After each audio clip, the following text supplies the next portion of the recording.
Hello, students. Here I am today with a metaphysical poem, The Pulley, which is also titled sometimes The Gifts of God.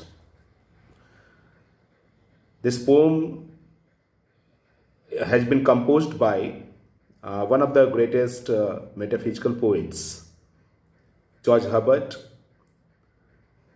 who is by nature a Puritan, but the characteristics of his poem brings under the category of metaphysical poets. See, this poem actually first, The Pulley, is based on an ingenious conceit. And at first, George Herbert inverts the well-known Greek myths that pertains to Pandora's box. Actually, this is Greek myth. This Pandora's box contained, in fact, all the evils which now afflict mankind. And mankind is afflicted with all these, all the containings of Pandora's box.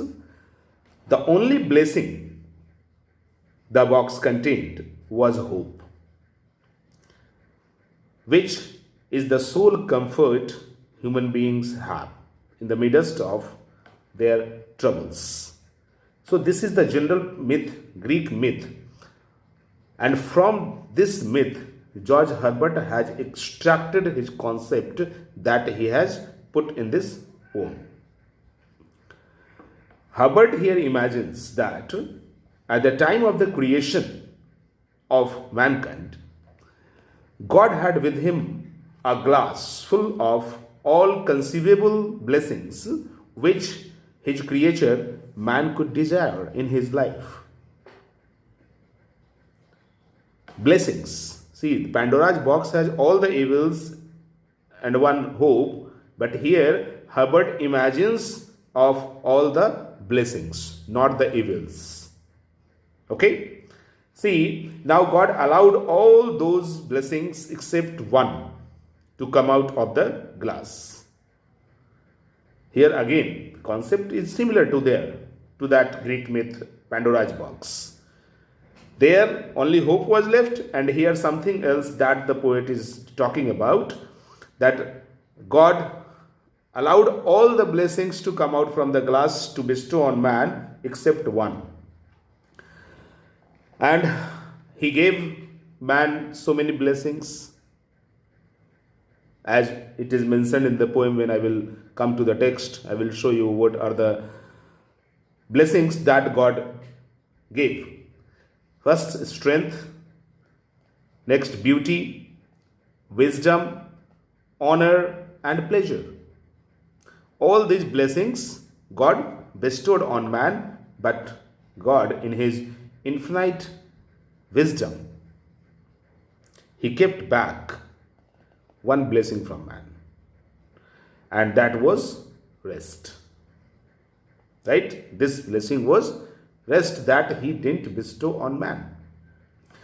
If, actually here God thinks, if he had given this blessing to man, man would not thereafter have felt any urge to seek God. This is poet's concept. Perhaps man would have forgotten God if God would have provided rest to man also.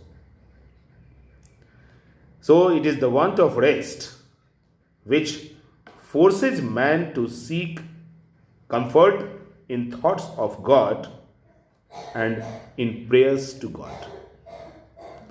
When man will be tired, ultimately he will search rest by praying God, and there he could be able to remember.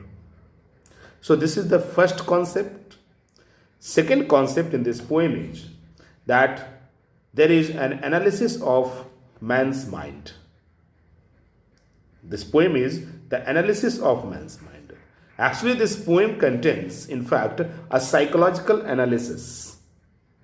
The whole poem is the psychological analysis of man. Man in his prosperity, actually, what happens when a man becomes prosperous? He tends to forget his creator. This is human nature. When he is prosperous, when he has all the things, his time is supportive, he forgets his creator. So, man enjoys all the things, all the blessings like beauty, strength, honor, pleasure, and here he becomes so engrossed in these delights of the blessings that a man enjoys in his lifetime, that the thought of God never comes to him.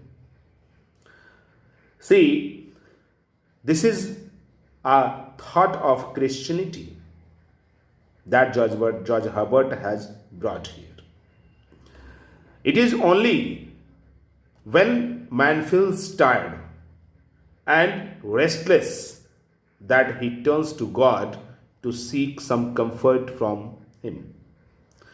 That's why the poet had just described here in the beginning phase of the stanza that he just remembers or he recalls God by praying when he is tired or when he is weary. The poet has in this way very beautifully conveyed the moral thing to his readers which had in mind. And all these things are the creation of human mind. So, in very short manner, the poet has brought meaningful sense. The entire poem is loaded with meaningful sense. You can see here in the poem that there is no complexity in his style George Herbert has brought. Very simple style he has used in this poem, right? The perfect simplicity of language one can feel at the time of reading. The very simplicity of style one can feel in the poem, right? There is no single ambiguous word or obscure phrase in the entire poem. Complete simplicity one can feel. The meaning of the poem that the poet has tried to evoke, it is clear and crystal clear, and you can say it is transparent. The whole poem is free from all rhetoric and extravagance. Rhetorical device the poet has not used. If we talk about the tone of the poem, one can feel that the tone of the poem is subdued, and the moral that the poet has given in this poem is therefore goes home to the reader's heart clearly, and it has even greater force that one feels at the time when he reads poem. And so we can say that it is indeed a noble poem written in a perfect lucid style.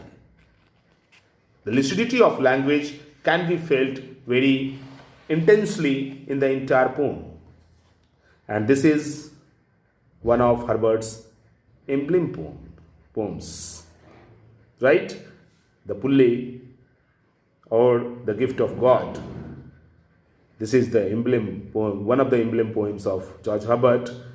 Actually, the poet has used the word rest. And the rest word has been used in different manner, in different senses. The poet has used this word. Actually, in the poem, there is a play on the word rest. First, at one place, the rest means cessation from labor, right? Means when one does much labor, he wants rest. This is the cessation from labor, absence of work or exertion, right? When someone will not do work, of course, he will want rest there. Means a relief from the burden of work. This is one sense. Later on, as the poet goes on and he has used rest word, this is the word used as verb. And this word mean here to feel content, to feel satisfied. This is another meaning. Further, as the poet goes in using in line 16, the first time the rest word has been used in line number 10. After that, the rest word has been used in line number 14, where it means contentment or satisfaction. And next in line 16, the rest word has been again used, and this means the remaining, the left part, right? So think on the different uses and different meaning, different senses of a single word in the entire poem being used at different places, right? See, next in line number 17, again this word has been used, where restlessness word has been used, right? And this contains a repetition of rest. It is another matter here that this word has taken some suffixes, right? But rest is repeated. And here it would thus seem that the poet is forming a verbal pulley. This is a verbal pulley, right? By means of these variations of the meaning at the word rest exactly, right? So the sense and the meaning and the use of word are in matchable sense.